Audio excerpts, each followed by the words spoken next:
Okay, so today we're going to talk to you about asthma and how it causes cough, and then we'll go on to look at the disease process and the treatment of it. So asthma is an obstructive airway disease, and it's caused by these three factors, which are known as the asthma triad. So it's made up of reversible airflow obstruction, airway inflammation, and hypersensitivity. So this spider diagram is kind of highlighting the main features of asthma. So we've got normal gas exchange, diurnal variability.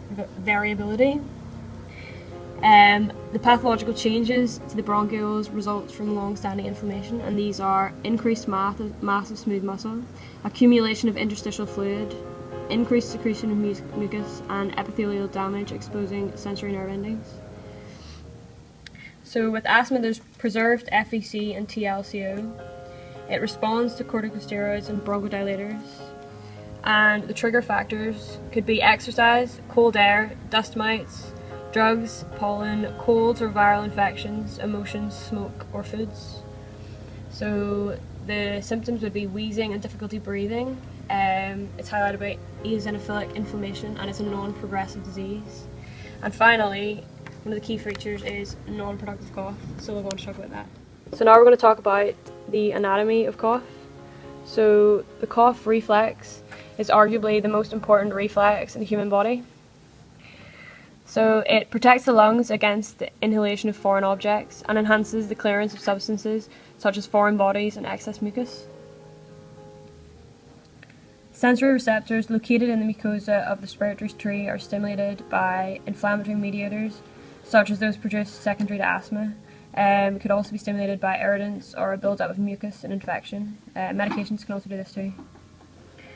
So, cough is the stimulation of sensory receptors within the respiratory tree, informing the CNS, and it responds by we breathe in using the diaphragm. Secondly, the vocal cords are adducted. This contracts the anterolateral abdominal wall muscles to build up the pressure beneath the adducted vocal cords. The vocal cords are suddenly abducted. This tenses and raises the soft palate to direct the stream of air through the mouth. So how does asthma actually cause a cough? First of all, the antigen cross-links with IgE receptors on mast cells.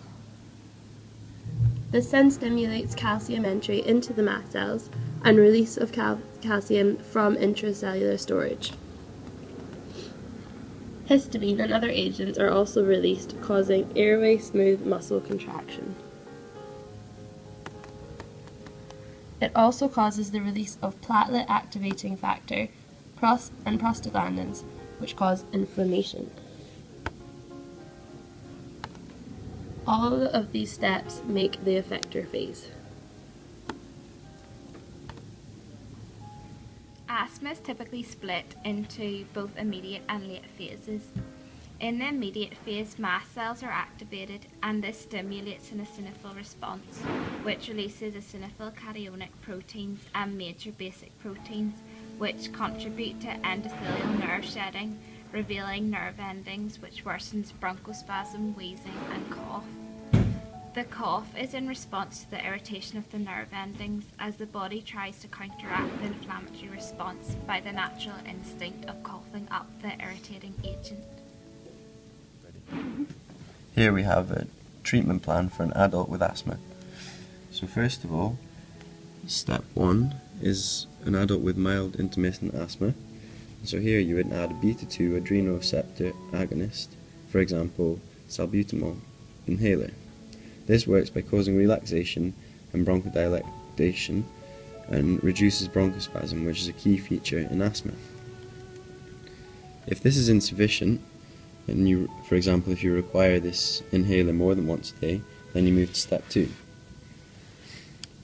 Here, you can add an inhaled corticosteroid, for example, beclomethasone.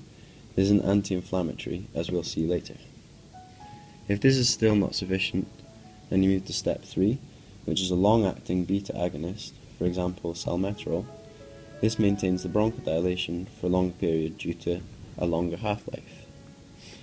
At this point there are 3 options.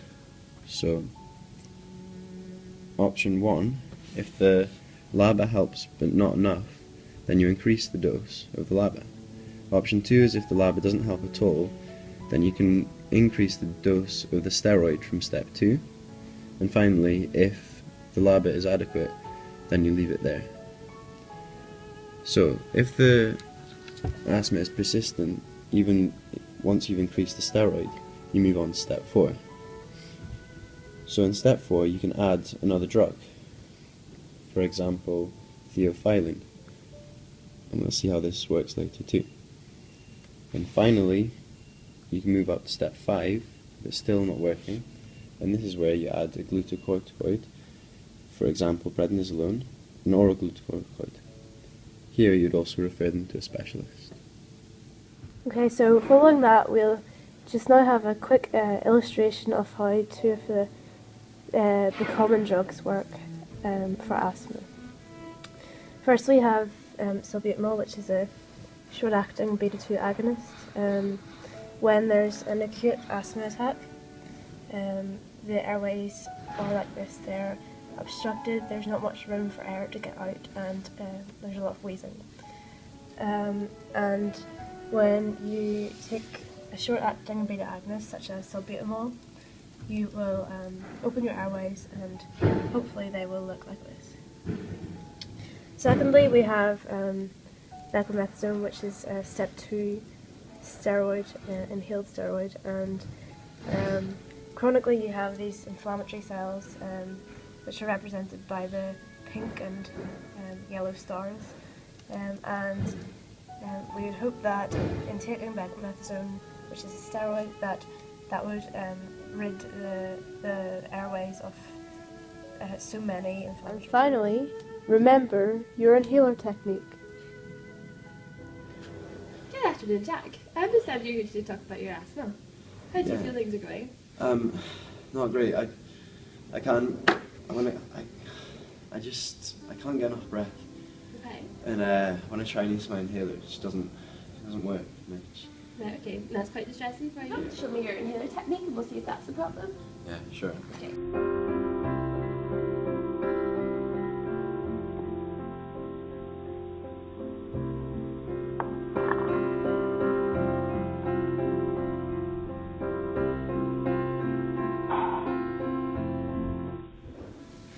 Okay, so there's some research to suggest that that technique maybe doesn't work so well. So I'm going to tell you how to use your inhaler properly. So what you're going to do is you're going to give it a shake and take the cap off. And then what I'm going to ask you to do is breathe out and then breathe in again. And as you're breathing in, put the spray part of the inhaler in your mouth.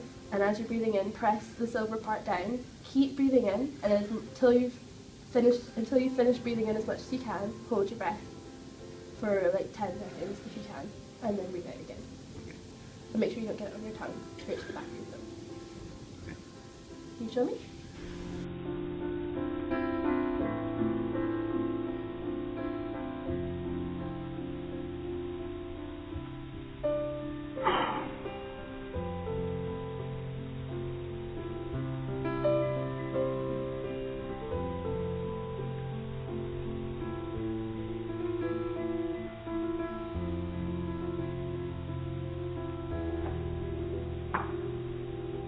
Very good. Thank you very much, Jack.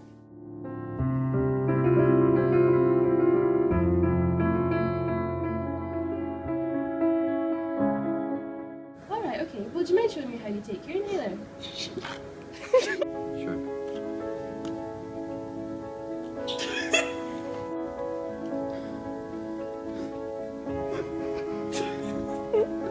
Press the top down and hold your breath after. Okay? I had an inhaler in your mouth and start taking it. No.